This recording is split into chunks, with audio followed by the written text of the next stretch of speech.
Que bom estarmos aqui, amados. É um prazer muito grande para mim. Eu me emociono quando eu estou diante de um povo que ama as Escrituras e que ama Cristo. Não é? Não sei se vocês pararam para pensar um pouco sobre a vida de vocês, a importância que ela tem. Muitos daqui a uns 10 anos, a 50 anos, não vai estar mais no nosso meio, né? Na natureza normal. Outros com menos, e a gente percebe que a nossa vida é um sopro, é um vento que passa, né? Hoje a gente se despede do nosso grande mestre Russell Shedd, que está com Cristo, e um dia nós iremos nos encontrar com Ele na glória, né? Um homem que me ensinou muito sobre o que é amar a Cristo e amar a igreja.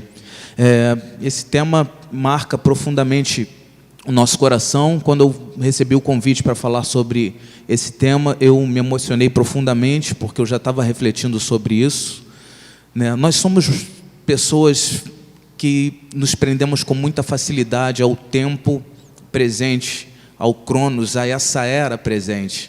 Nós não estamos muito preocupados com o que vai vir ou o que poderá vir, não é? Um dos livros, para você ter uma ideia, mais negligenciado da Bíblia é o livro de Apocalipse, né? E muitas vezes muito mal interpretado, né? Um livro que fala... eu sempre falo para minha mãe, quando a senhora lê o livro de Apocalipse, vê Cristo vencendo sobre todas as coisas. Ele venceu, não é? E esse fim de dias, de tempo, de eras, já se iniciou com o nascimento de Cristo Jesus. Essa era que nós estamos vivendo já é os últimos dias, e eu acredito que é realmente os últimos dias, porque todos os apóstolos, a teologia veterotestamentária também apontava para o nascimento do Messias como o último dia, né? Pedro, não sei se vocês, quando observar na pregação dele, no primeiro sermão, ele fala que nos últimos dias, né, derramaria o próprio Deus do Espírito sobre toda a carne, fazendo uma citação de Joel. Então a gente tem que ter essa perspectiva cristã de que nós já estamos nos últimos dias, e esses últimos dias já se iniciou no nascimento do nosso Cristo Jesus. Abram suas Bíblias em 2 Timóteo, capítulo 3, versículo de 1 a 5. Eu vou ler aqui na minha tradução, para não ficar muito embolado, e vocês acompanhem na versão de vocês. Diz assim, carta de Paulo ao jovem pastor Timóteo, segunda carta dele, capítulo 3, versículo de 1 a 5. Sabe, porém, isto: nos últimos dias sobrevirão tempos difíceis, pois os homens serão egoístas, avarentos, jactanciosos, arrogantes, blasfemadores, desobedientes aos pais, ingratos, irreverentes, desafeiçoados, implacáveis, caluniadores, sem domínio de si, cruéis, inimigos do bem, traidores, atrevidos, enfetuados, mais amigos dos prazeres que amigos de Deus, tendo forma de piedade, negando-lhe, entretanto, o poder. Foge também desses. Deus, Ele nos deu uma mente para nós pensarmos acerca das coisas do céu. E, infelizmente, a nossa mente está muito mais voltada para as coisas da terra, não é verdade? Aí você fala, Alain, mas e as coisas da terra? As coisas da terra é bônus, né? Deus nos deu uma mente para nós imaginar o que vai acontecer lá, como Cristo como se deu essa história fantástica de redenção para o seu povo, por que Ele vai nos levar, o que nós merecemos ou o que nós não merecemos dessa graça. E a palavra já diz que é graça, e foi um favor que Deus derramou no nosso coração, sem que nós venhamos a ter ideia de que amor é esse, que tamanho de amor é esse, um amor que a gente não consegue compreender, né? E falar de escatologia gera uma certa inquietação no nosso coração, gera um certo desespero para aqueles que não conhecem profundamente a escatologia do Novo Testamento, né? Eu tive com um parente essa semana conversando, eu mostrei esse tema e ela tremeu, ela falou, poxa, vamos falar dessas coisas? Porque falar de escatologia é falar de coisas que, ao nosso primeiro no nosso primeiro pensamento, coisas que fogem do nosso controle, né?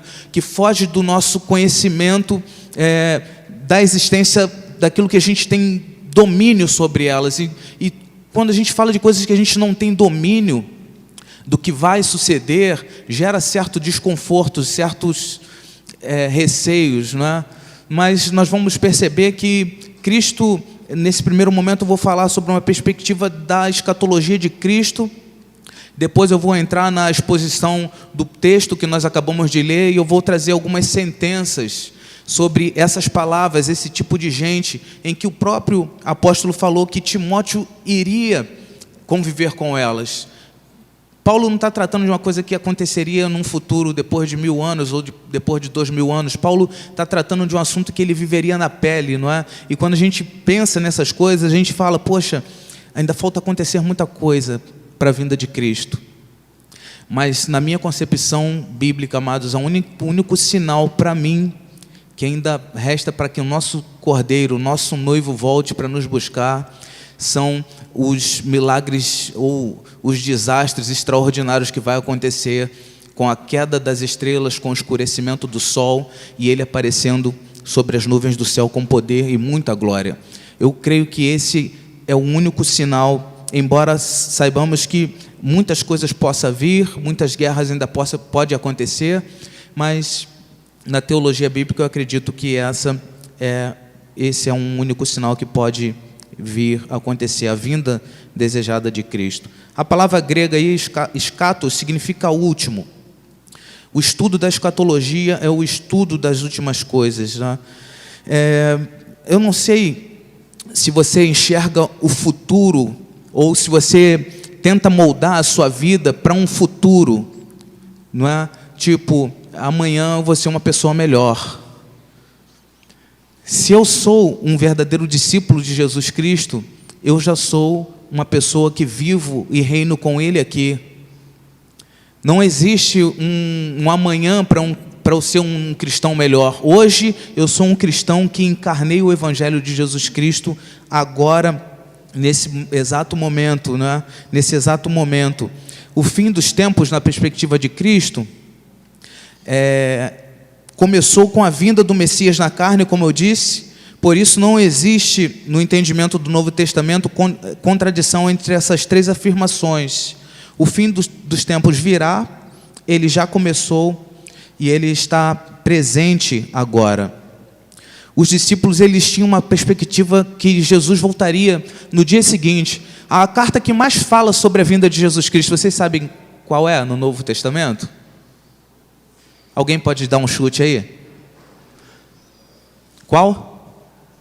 Qual é a carta que mais fala sobre a volta de Jesus Cristo no Novo Testamento? Ninguém chuta? É a carta de 1ª e 2ª Tessalonicenses. Essa carta fala sobre a vinda de Cristo de maneira muito clara, porque alguns cristãos naquela época, eles tinham como a ideia de que Cristo voltaria nesse exato segundo, então eles ficaram ociosos. Eles não trabalhavam mais, eles não queriam cuidar mais das famílias, eles não queriam cuidar mais dos seus negócios, porque Cristo vai voltar. Só que isso gerou um problema para a igreja naquela época. E hoje, lamentavelmente, essa perspectiva, essa esperança, esse anseio pela volta de Cristo está se esvaindo. O fim dos tempos, como eu disse, ele já começou com a vinda, ele está presente agora em nós e com certeza nós estamos aguardando essa volta. O anseio e o desejo era real. Qual é o dia que você deseja realmente que Cristo volte? Daqui a quantos anos? Daqui a quantos segundos?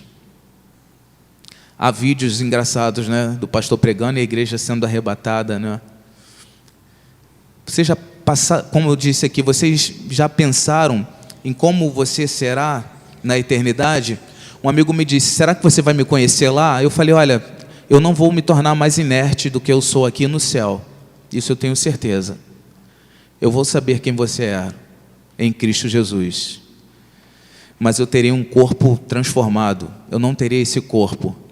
E ele falou, como será esse corpo, né? Um corpo glorioso. E Jesus, Cristo, ele deixa registrados os fatos que acontecerão antes da sua segunda vinda para alertar o povo da sua própria época, que a perspectiva cristã está em Cristo Jesus e não nas coisas.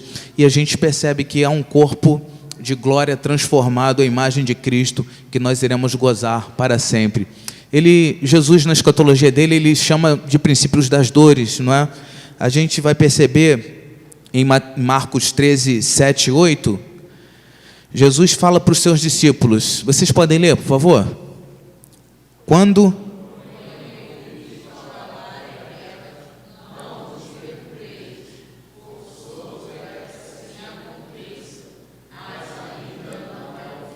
Jesus está dizendo, olha, vocês vão enfrentar guerras, tribulações, e a gente vai ver a guerra de 66, que foi a guerra mais cruel de todos os tempos, onde Jesus alertou o povo para fugirem para os montes, mas eles não acreditavam na profecia de Jesus que iria acontecer no tempo deles.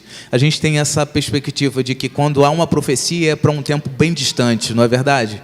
Mas quando há uma profecia de Jesus Cristo, pelo menos no Novo Testamento, ele está dizendo que se preparem, porque isso vai acontecer em breve. Em breve. Eu vou fazer aqui um resumo breve aqui sobre a perseguição implacável que Israel sofreu do Império Romano. Nós estamos vivendo tempos difíceis, mas eu acredito que nada se compara ao que aquele povo viveu naquela época. Nada se compara à perseguição que os judeus sofreram no primeiro século. Alguns estudiosos diziam que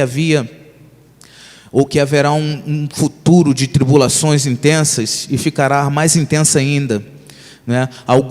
Em algumas linhas teológicas, acreditam que o Evangelho vai tomar uma proporção tão grande em que o mundo vai viver uma paz, né? Eu sou da escola amilenista, né? Eu creio que as coisas já aconteceram, estão acontecendo, como eu disse, e Cristo vai vir buscar a sua igreja.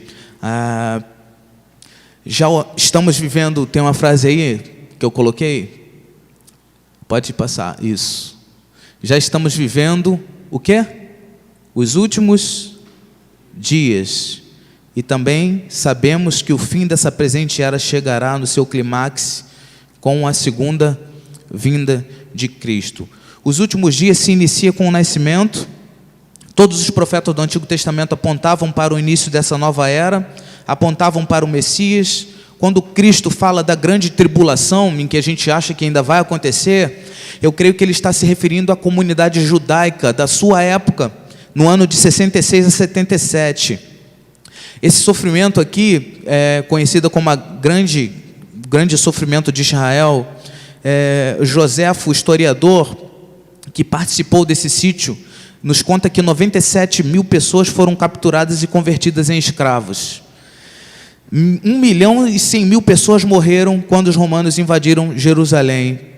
Jesus previu isso e deu conselho para que as pessoas fugissem para as montanhas, mas eles preferiram ficar nas cidades, desobedecendo a profecia. Está registrado em Mateus 24, 16, que diz: então, os que estiverem na Judéia fujam para os montes. Jesus estava profetizando de algo muito recente, muito próximo dele.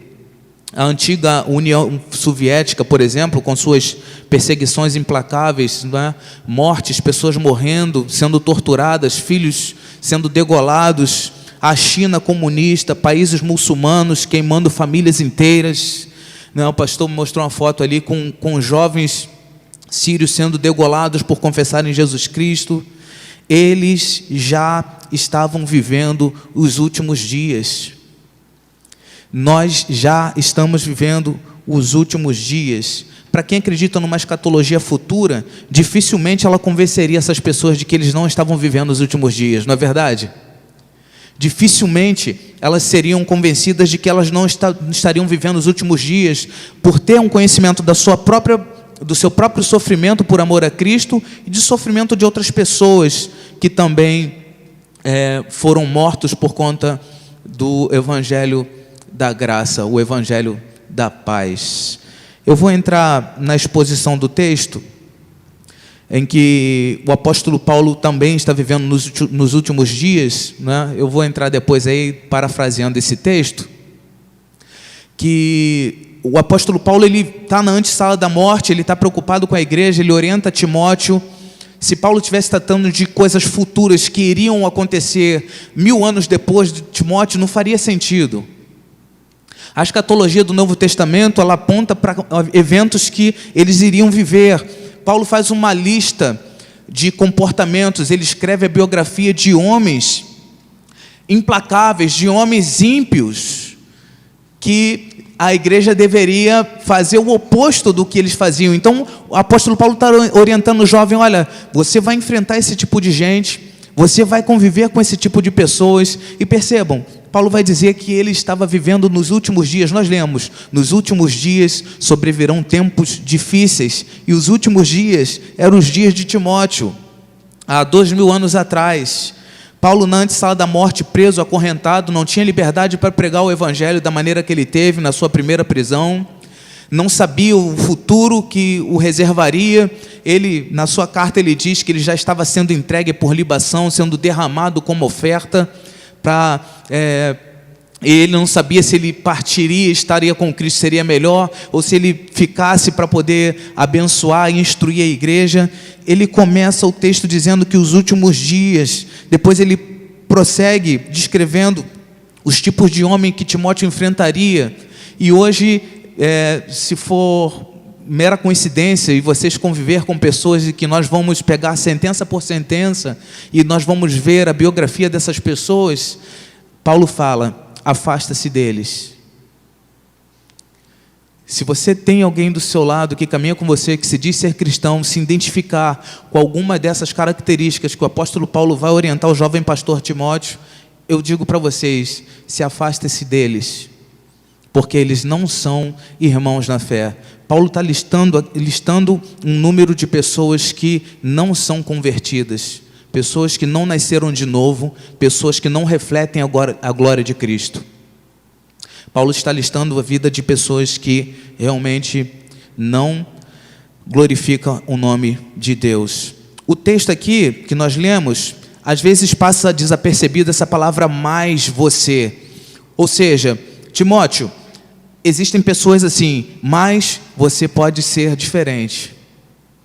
Timóteo, existem pessoas com um caráter desse jeito, mas você pode fazer diferente. Esse "mas você" às vezes passa desapercebido. Então quero parafrasear esse texto que me inspirou bastante. Eu quero ler para vocês. Está aí. Parafraseando assim: Timóteo, está vindo problemas. Haverá pessoas más, egoístas, traidoras, impuras. Elas terão uma aparência de piedade, mas negam seu poder.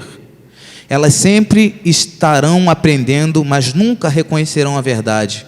Mas você, Timóteo, conhece todo o meu ensino, a minha vida, o meu propósito, o meu caráter. Essas pessoas são impostores. Elas irão de mal a pior, enganando os outros e sendo enganadas. Mas você, Timóteo, Fábio Borges, Letícia, Paula, Jéssica, mas você continue no que aprendeu e creu desde o princípio, assim como a sua mãe, a sua avó lhe ensinou as sagradas letras. Enquanto você ainda era menino ou infante, essas pessoas não suportarão a doutrina. Elas se reunirão para si mesma, mestres que digam somente coisas que elas querem ouvir. Elas se afastarão da verdade e voltarão para os mitos e fábulas. Mas você, Timóteo, mesmo quando o tempo for desfavorável, deve permanecer firme, pregue a palavra e cumpra o seu ministério. Essas advertências mais quase que são obscurecidas e a gente não percebe no texto, mas em algumas traduções elas ficam claras, né? Paulo ele está fazendo um contrarrígido entre o homem de Deus e o homem do pecado. Nós vamos viver com homens de Deus, como vivemos com Russell Shedd, que partiu há pouco tempo, mas também nós vamos viver com homens de pecado.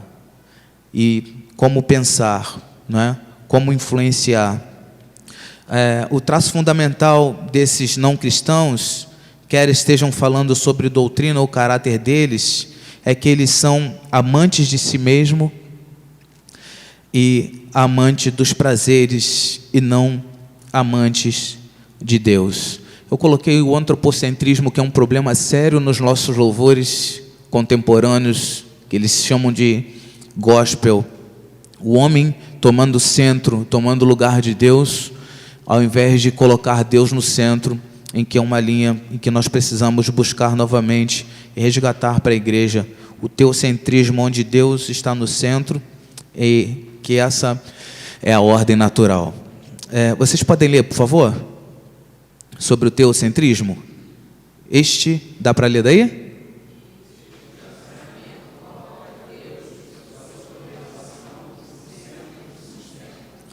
As suposições...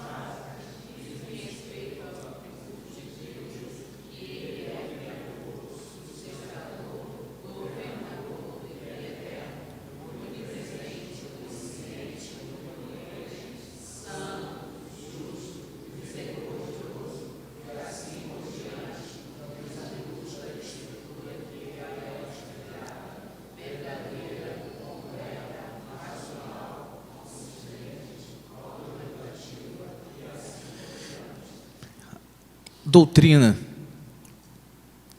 Há pessoas que correm de doutrina. O grande erro da igreja é achar que teologia só serve para o seminário.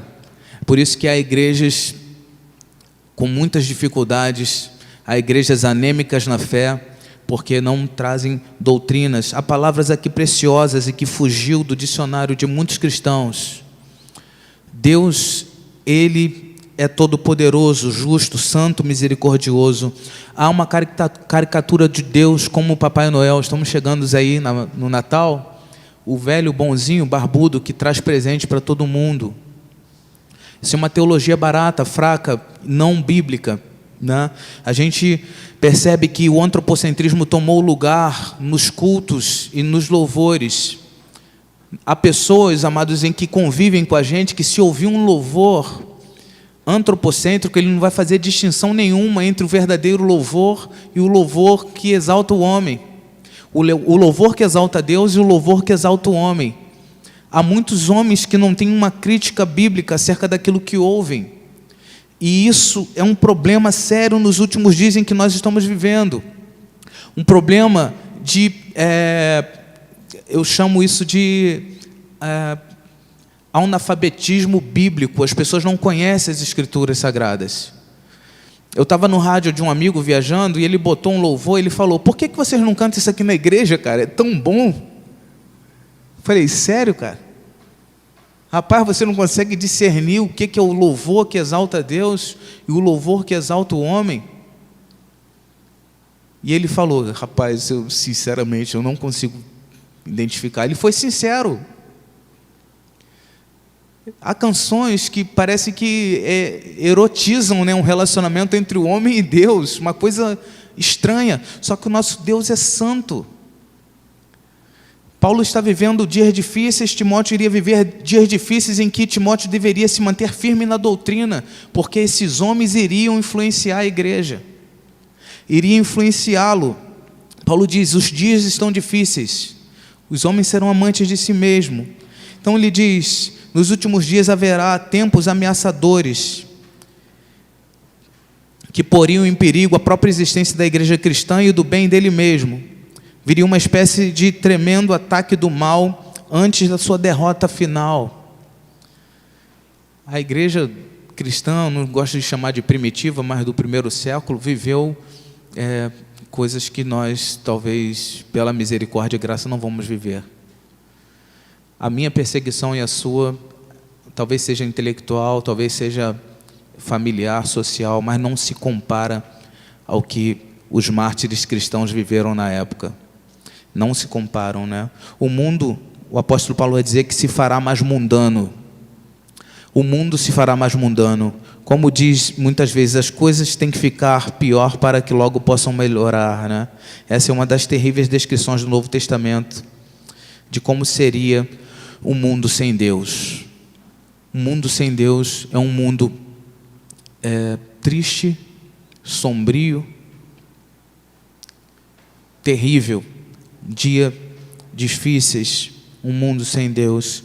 O apóstolo vai dizer que a vida centrada em si mesmo significa que o jovem pastor, ele iria encontrar pessoas que amam a si mesmo mais do que Deus. Está aí, o amor próprio é o pecado básico do qual provém os outros pecados. No entanto, uma pessoa faz com que a sua própria vontade, o seu próprio desejo seja o centro da sua vida, destrói-se as relações divinas e humanas. A essência do cristianismo não é entronizar o eu, antes é aboli-lo. Todo o pecado começa com orgulho e egoísmo. Todo pecado começa com o orgulho e com o egoísmo. Paulo diz, nesses dias terríveis os homens seriam jactanciosos e soberbos. Às vezes a gente passa desapercebido nessas palavras, não é? Vamos ver o que é isso aí. Nos escritos gregos, duas palavras quase sempre andam juntas, e ambos são estas, jactanciosas e soberbos. A palavra tem uma derivação interessante, alazon do grego, que derivam da palavra que significa vagabundear, pessoas que não estão nem aí para as coisas de Deus e muito menos para as coisas dos outros. Vamos viver como o mundo, né? Aquela famosa canção do teólogo, deixa a vida o quê? Me levar, a vida leva eu. E é exatamente isso. Significa também um curandeiro vagabundo, uma pessoa que sai de porta em porta dizendo que tem a cura para certas doenças, para certos pecados, mas elas não estão nem aí. Existem também aqueles que conseguem superar os jactanciosos, né? São os soberbos. Soberbos, eles mostram-se a si mesmo acima dos outros. Vocês conhecem pessoas soberbas? Conhecem ou não? É difícil, né, a gente falar sobre isso, mas se vocês não conviveram, nós vamos conviver. Eles mostram-se a si mesmo. Olha o que diz. Vocês podem ler para mim, por favor, enquanto eu bebo água aqui?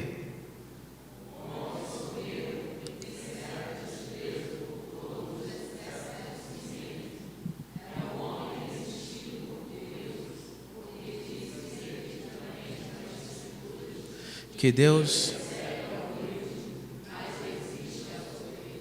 Em Tiago capítulo 4, versículo 6 diz: todavia da maior graça, portanto, diz, Deus resiste os soberbos, dá porém graça aos humildes. A diferença entre o soberbo que se vangloria, a diferença entre o soberbo e o que se vangloria é o seguinte: aquele que se vangloria, o jactancioso, é uma pessoa fanfarrona, que proclama suas pretensões aos quatro ventos e tenta obter o poder e a eminência mediante alardes e jactâncias. Ninguém pode confundi-lo ou deixá-lo de enxergá-lo ou de vê-lo. Mas o pecado da soberba é algo que está dentro do coração. É por isso que é difícil a gente olhar para uma pessoa e dizer, essa pessoa é soberba. A pessoa que se vangloria, a gente consegue identificar com muita facilidade, né? Diz que ele faz alardes, ele não passa desapercebido, ele está se vangloriando do que ele faz, não é? Do que ele faz. Mas o soberbo, por isso que Deus resiste, é algo que está no coração e que precisa ser tratado. O pecado da soberba é um pecado terrível. A pessoa pode até parecer humilde, pode ficar calado, pode ser inofensiva, mas no íntimo do seu coração está esse desprezo por todos os homens, exceto por si mesmo. É triste, amados. Paulo está dizendo para o jovem Timóteo, eu não sei qual seria a tua preocupação na antessala da morte, se você soubesse amanhã você vai morrer. Eu não sei se você se preocuparia com a saúde da igreja ou com a saúde espiritual da pessoa que está ao seu lado. Mas Paulo está se preocupando com Timóteo. Olha, toma cuidado com essas pessoas. Os últimos dias sobrevirão tempos difíceis. Você vai viver com gente assim. Porque a soberba, ela gera blasfêmia. Origina desobediência e desconsideração para com Deus. No orgulho que pensa que não necessita de Deus. E sabe mais do que o próprio Deus, né? Haverá homens desobedientes aos pais. Queria fazer uma pergunta para vocês. Vocês já viram alguém ser disciplinado na igreja por desobedecer pai e mãe? Já viram? Vocês já viram algum pastor ser demitido da igreja por desobedecer pai e mãe? Não, porque nós queremos colocar certos pesos em certos pecados. E o pecado de desobediência de pai e mãe está no decálogo. Está nos 10 mandamentos de Deus. Honra a quem? Teu pai e a tua mãe, para que se prolongue os seus dias na terra. Esse é um tema antigo e de grande importância.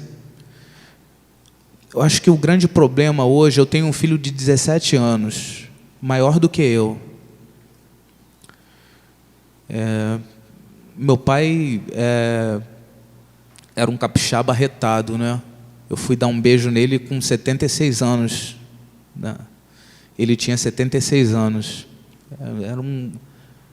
Mas ele me ensinou a honrá-los. Ele me ensinou a honrar e a estar satisfeito com as coisas que ele conseguia com muita dificuldade. Eu acho que o nosso grande problema hoje é achar que nossos filhos são nossos amigos.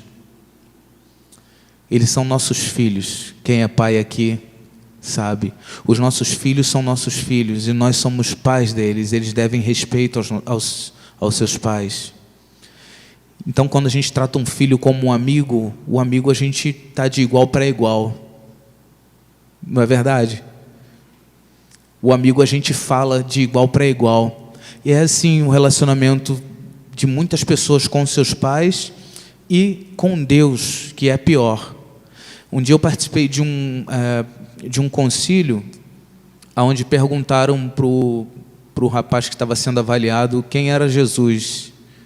E ele falou: é o meu brother, é o meu parceiro. Jesus não é o nosso brother, o nosso parceiro. Jesus é o Deus criador, sustentador do universo, que morreu morte de cruz para me salvar. O meu Senhor, Paulo fala, eu sou o escravo de Cristo.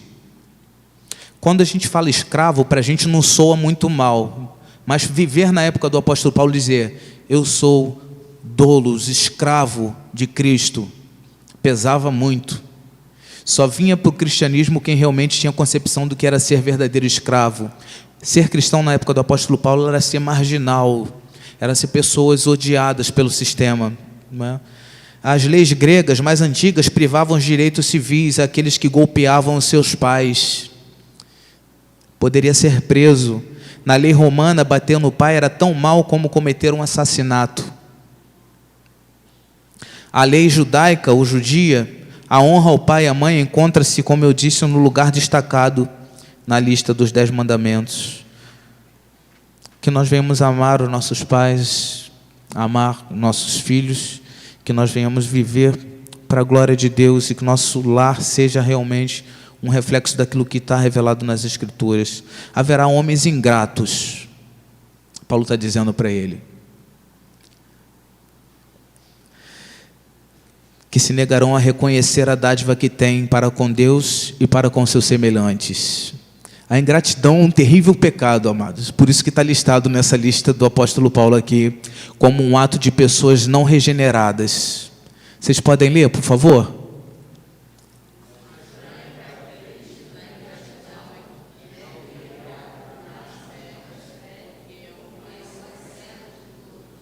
Esse é o pecado mais cego de todos. Normalmente nós somos ingratos para as pessoas que mais nos fazem bem, porque não tem como eu ser grato para uma pessoa que não me faz bem, não é verdade? Alguém que está me fazendo algum bem, e quando eu sou ingrato a essa pessoa, é um pecado terrível, porque me deixa cego diante dos benefícios, diante das coisas boas que essas pessoas me fizeram. E quando nós somos ingratos, nós não estamos refletindo a glória de Cristo. Haverá homens ímpios no meio da igreja. A palavra grega aqui, anásios, significa tanto os homens que transgredirão a lei de Deus, significa que pecarão contra as leis não escritas, as leis da tábua dos seus corações e as leis morais escritas na tábua do seu coração, onde todos os homens, como diz o apóstolo Paulo, são indesculpáveis. Não existe ateísmo, meus amados. Existem pessoas rebeldes contra um Deus que existe e se revela em todas as formas. Mas haverá, diz a palavra, homens que transgredirão essas leis porque são ímpios. A própria essência da vida será descartada por esses ímpios, porque está claro diante deles. É como se... o texto está dizendo aqui que essa palavra é tão pesada no original, é como se um irmão casasse com a sua própria irmã. E para ele é normal. Vai haver gente assim, Timóteo, no meio da igreja, que vai se envolver com a sua própria irmã, e isso para eles é normal. Gente ímpia, que não teme a Deus. Havia na igreja de Corinto, no capítulo 5, versículo 1, primeira carta de Corinto, que tinha um homem que possuía a mulher do próprio pai, e estava tranquilo no meio da igreja. Homem ímpio, que precisava se arrepender. Essa impiedade, amados, que está envolvido, a igreja está envolvida diretamente com pessoas dessa espécie no nosso meio.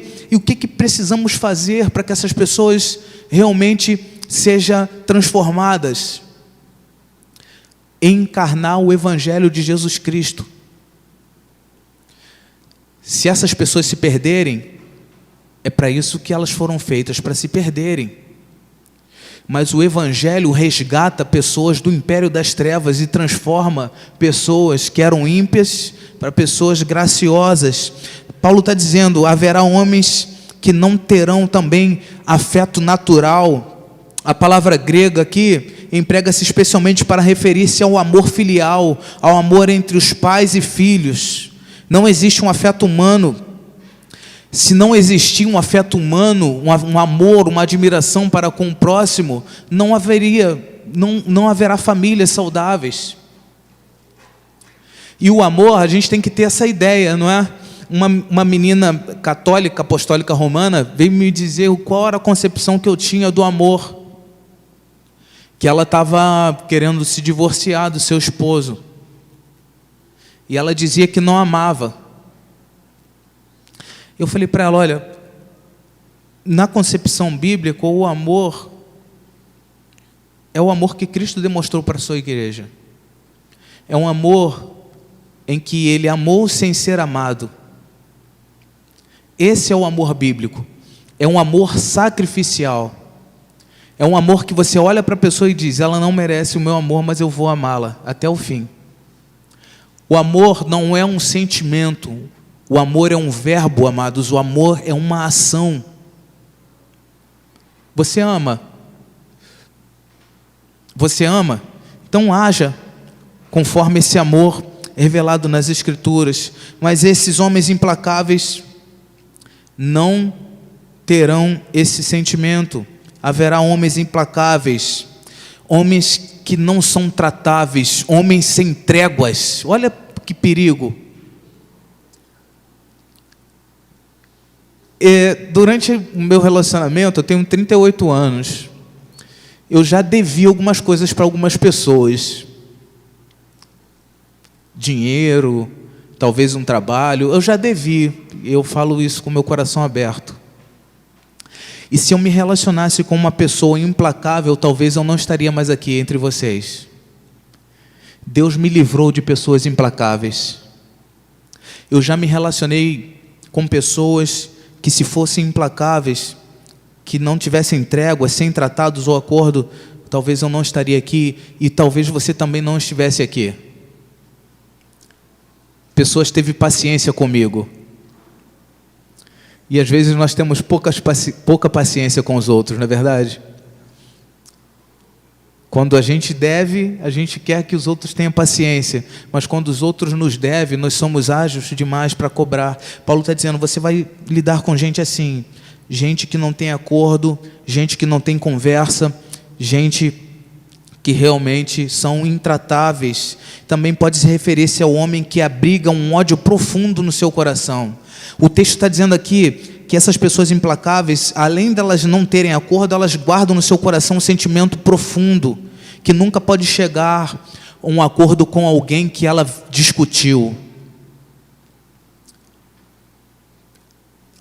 Há pessoas, talvez, na sua vida que nunca mais vai falar com vocês. Talvez porque você não deu um bom dia para ela. Lembra dessas palavras, homens implacáveis. Eu estou de mal com ele, não falo mais, não é? Tem pessoas assim na sua vida? Tem, pastor? Esse cara não fala mais comigo. São pessoas implacáveis. Eu já fui arrastado para um tribunal civil, amados, para resolver a pendência com um conciliador ímpio, com pessoas que se diziam cristãs. E lá no tribunal ele se arrependeu, para a glória de Deus. Tem gente que vai nos arrastar para o tribunal. É esse tipo de gente. Divórcios. Eu não consigo perdoar, eu não consigo me relacionar. O texto vai dizer: nesses dias terríveis os homens serão caluniadores. Alguém já sofreu vítima de calúnia aqui? Graças a Deus não, né? A gente vai ver o dano que isso causa. A palavra grega é a mesma palavra usada quando Jesus chama o diabo. Uma pessoa caluniadora é comparada com Satanás. O caluniador era um diabolos, precisamente a palavra que se utiliza para se referir-se ao pai da mentira. Se um homem pedir dinheiro, ou se um homem perder dinheiro, é uma frase de Russell Shedd, se eu não me engano, uma frase antiga que eu sempre uso quando tenho oportunidade. Eu não botei a citação aí, mas foi usada por ele. Se um homem perder dinheiro, ele não perdeu nada. Se perder saúde, ele perdeu alguma coisa, mas se ele perdeu o bom nome, ele perdeu algo muito precioso. Alguém que calunia é realmente alguém parecido com Satanás. Eu não sei, sinceramente, e não gostaria que nenhum de vocês sofresse esse tipo de violência, de alguém macular o seu nome injustamente. Jesus disse que bem-aventurados sois quando vos injuriares, vos maldizerem, vos maltratarem por causa do meu nome. Jesus nos chama de bem-aventurados. Cristo, ele sofreu calúnia.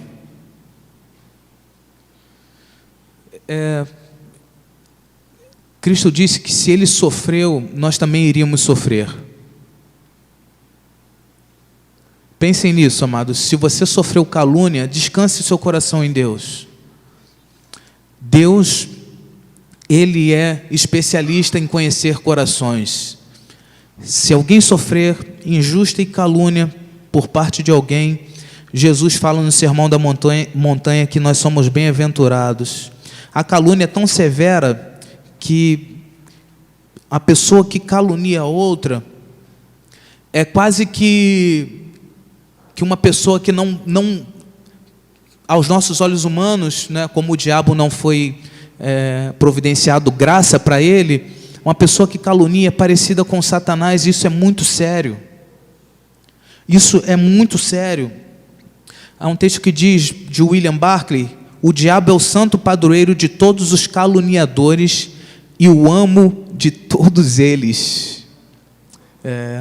Nesse sentido aqui, a calúnia é mais cruel de todos os pecados. Se roubar os bens de uma pessoa, pode refazer a sua fortuna, mas se lhe tiraram o seu bom nome, faz-lhe um dano irreparável. Haverá homens intemperantes. O verbo significa controlador, ter poder sobre algo. Há uma música que Frank Sinatra cantou, gravou durante muito tempo, Elvis Presley também, My Way. Se vocês puderem depois pegar a tradução dessa canção, ela retrata exatamente o perfil da geração do nosso tempo, que encaixa exatamente com esse tipo de homem. Um homem controlador, o homem que tem o poder sobre algo, o homem que faz as coisas do seu jeito. My way é exatamente isso, do seu jeito. Tem uma pregação do Josemar Bessa em que ele fala muito bem sobre isso. O sermão dele é baseado nessa canção. E pessoas que querem fazer do jeito delas, pessoas que são intratáveis, que querem controlar, ter o poder sobre algo, sobre outras pessoas. Nós lemos que também haverá homens cruéis. Homens cruéis. Literalmente aqui, o texto no original significa uma besta selvagem, um cavalo indomável. O texto vai dizer: Deus entregou tais homens às suas paixões para se perderem, não é? Vocês podem ler esse texto que fala do cão que se arrepende, por favor?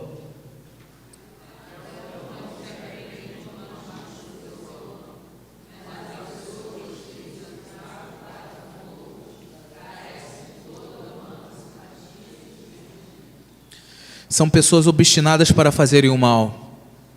Se o próprio Deus não colocar um cabresto em sua boca, essas pessoas jamais se dará por satisfeitas em fazer o mal.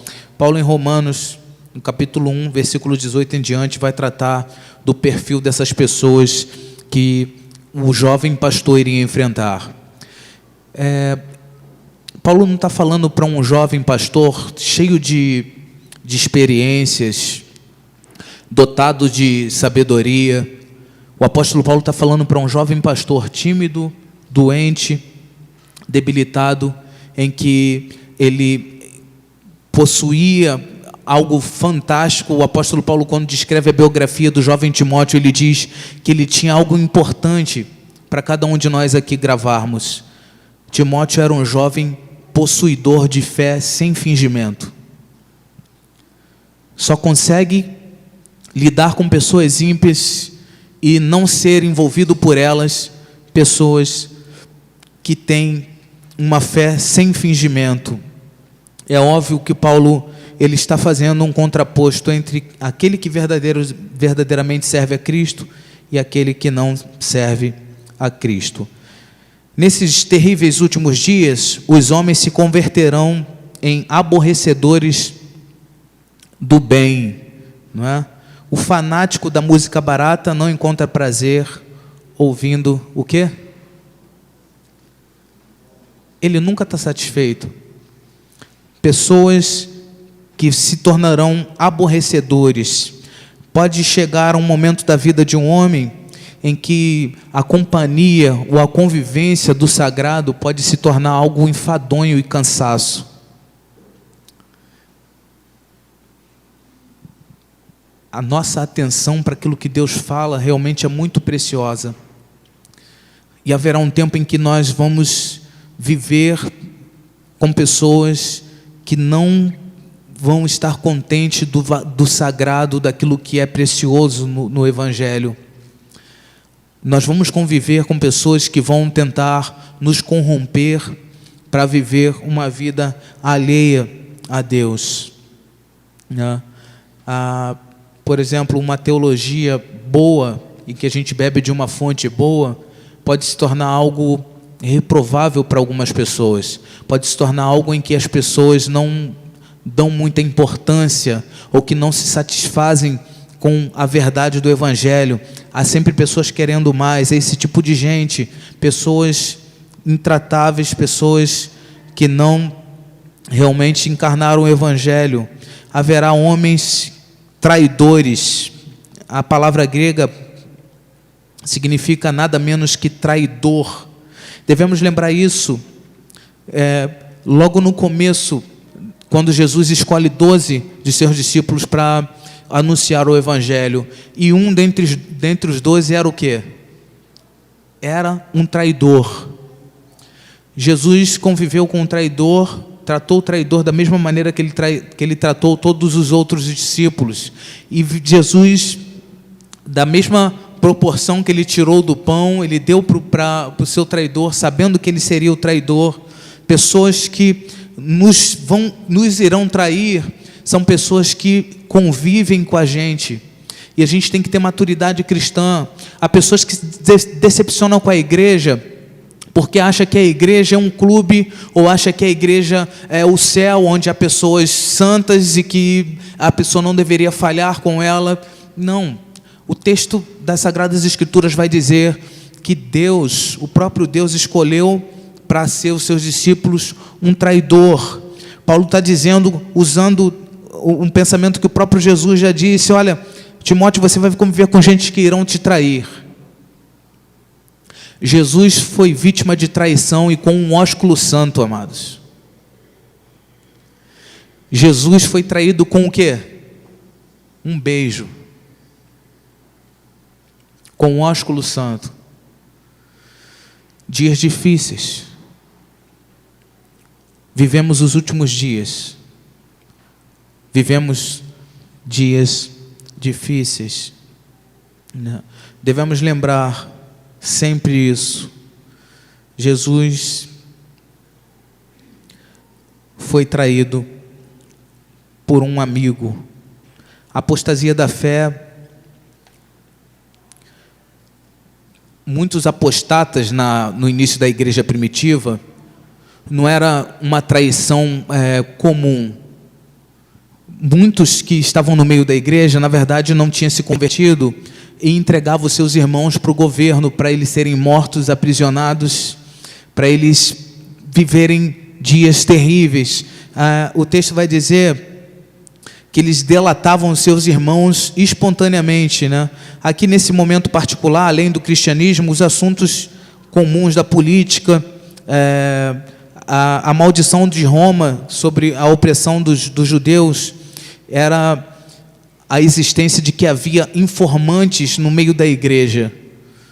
A igreja estava no lugar secreto, se reunindo, e de repente vinha delatores, vinham pessoas e os levavam para aquele local para traírem os seus próprios irmãos. Esse tipo de traição não é a traição de um homem com uma mulher, não é o adultério, mas é uma traição de entrega. Isso é muito sério para aquele período. O apóstolo vai dizer: pessoas vão conviver com vocês, tomem cuidado com essas pessoas, porque eles vão trair, eles vão entregar vocês para o governo, para a lei civil, porque eles não são convertidos. Tácito, aquele que não tinha inimigos, era traído por seu próprio amigo, né? No que Paulo está pensando aqui, é mais que uma falta de fidelidade na amizade, ainda que isso já é bastante doloroso. O apóstolo Paulo está dizendo que gente realmente ruins iriam matar a igreja, tentar sufocar a igreja, para que eles viessem a ter algum tipo de benefício, né? Ele está pensando naqueles que, para satisfazerem um velho ódio, um rancor, gratificar um velho rancor, ganhar a recompensa barata do momento, delatavam os cristãos perante o governo. Jesus, como eu disse, foi vítima de traição, né? Os homens impetuosos nas palavras e nas ações. A palavra é própetes, que significa descuidado, precipitado. A gente está fazendo aqui, amados, sentença por sentença do que nós acabamos de ler no início e de que às vezes passa desapercebido numa leitura superficial que a gente faz do texto.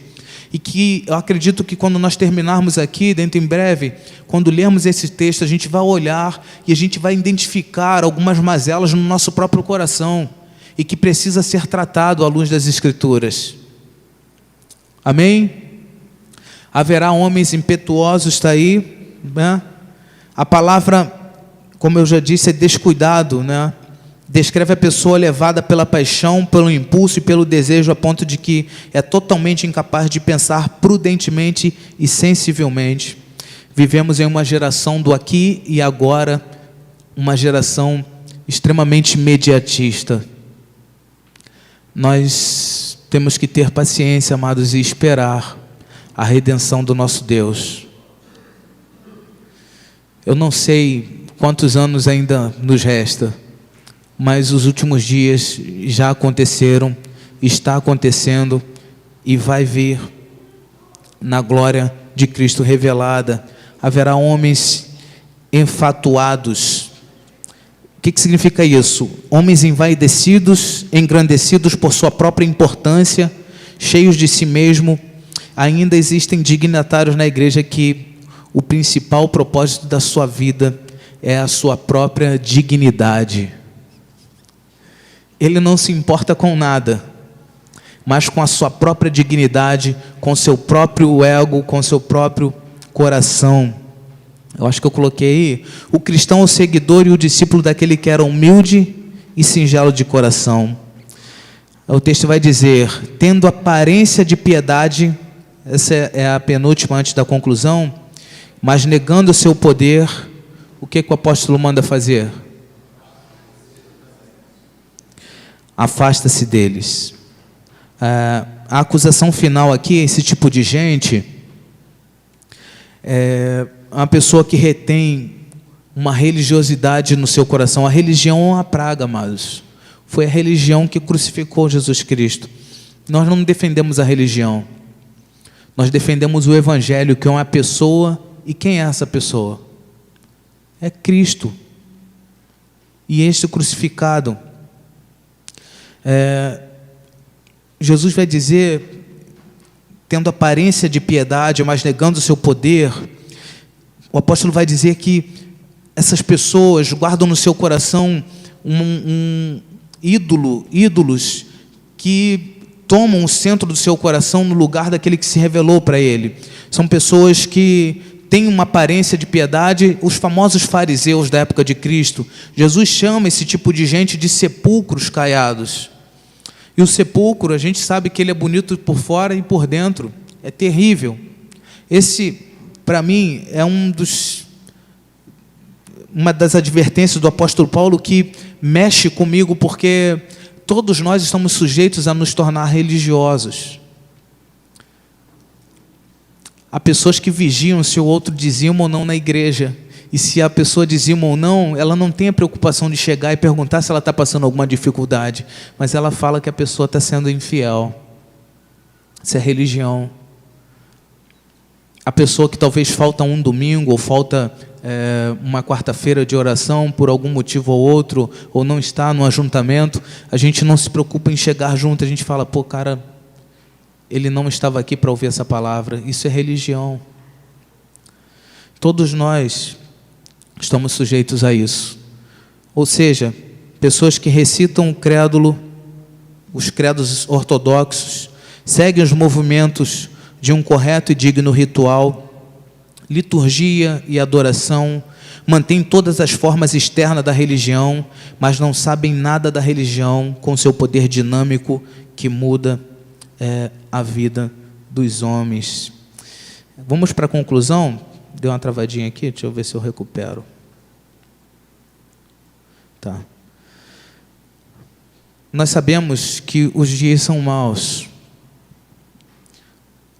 Os dias em que a própria igreja do primeiro século enfrentou já eram dias maus, e os nossos dias também. E sabemos também que a igreja deve marchar e continuar a anunciar a verdade. Como diz o apóstolo Paulo por intermédio do Espírito Santo: há tempo e fora de tempo, quer seja oportuno ou não, Cristo com certeza está mais próximo de voltar do que na época do jovem Timóteo. Você tem essa perspectiva da volta de Cristo? Nós nos preocupamos com o nosso trabalho, isso é bom. Nós nos preocupamos com a nossa família, com os nossos bens e recursos. Mas quando Cristo voltar, o nosso coração vai estar onde? Nele ou nas coisas? Será que nós vamos estar ancorados nesse mundo e Cristo vai ter que nos arrancar a força, ou nosso coração vai estar nele e Ele vai nos trazer graciosamente para próximo dele? Em breve Ele estará entre as nuvens do céu com poder e muita glória. Esse é o último sinal, na minha perspectiva cristã, que falta, né, para que de fato Jesus venha. Mateus vai dizer que logo em seguida, a tribulação daqueles dias, o sol escurecerá, a lua não dará sua claridade, as estrelas cairão do firmamento e os poderes do céu serão abalados. Então aparecerá no céu o sinal do Filho do Homem. Todos os povos da terra se lamentarão e verão o Filho do Homem vindo sobre as nuvens do céu com poder e muita glória. E ele enviará os seus anjos com um grande clangor de trombeta, os quais reunirão seus eleitos dos quatro ventos, de uma a outra extremidade dos céus. Na minha perspectiva cristã, esse é o único sinal que resta para a vinda do nosso Senhor. Nossa expectação pela volta de Cristo, portanto, deve ser um incentivo constante para viver Cristo e para o seu reino e para buscarmos as coisas que são lá do alto e não as coisas que são da terra. O melhor modo de buscar as coisas lá de cima é estar ocupado para o Senhor aqui e agora, servindo-nos uns aos outros em amor. Tempos terríveis, gravem isso, são feitos de pessoas terríveis. Seja uma pessoa boa, diferente, graciosa, amável. Seja uma pessoa que reflete a glória de Cristo. Pessoas terríveis são aquelas que rejeitam a santidade bíblica e o ensino bíblico. Ainda pior são aqueles que dizem ser religiosos, que exibem uma aparência de espiritualidade, mas negam o poder da verdadeira religião no seu caráter e na doutrina. Que o Senhor nos livre do fermento dos fariseus e nos molde a cada dia a sua imagem em ações e obras. Que Deus nos ajude. Eu acho que eu coloquei Apocalipse no final. Tem as aplicações, não é? Pode voltar a aplicação, por favor? Vamos nas aplicações. Vocês podem ler, por favor, para mim? Que não...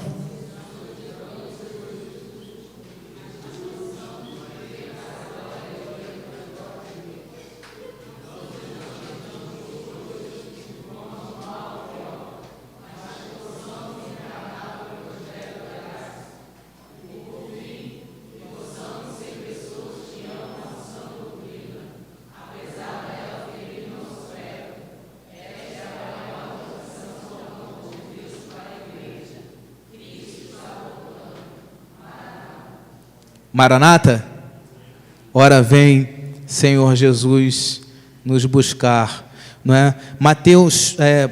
Apocalipse capítulo 11, está aí essa escatologia sem censura que eu tirei do site Blog Esporte, 11, versículo 15, parte B, 17 e 18 diz, eu amo esse texto, os reinos do mundo vieram a ser do nosso Senhor e do seu Cristo, e Ele reinará para todo sempre.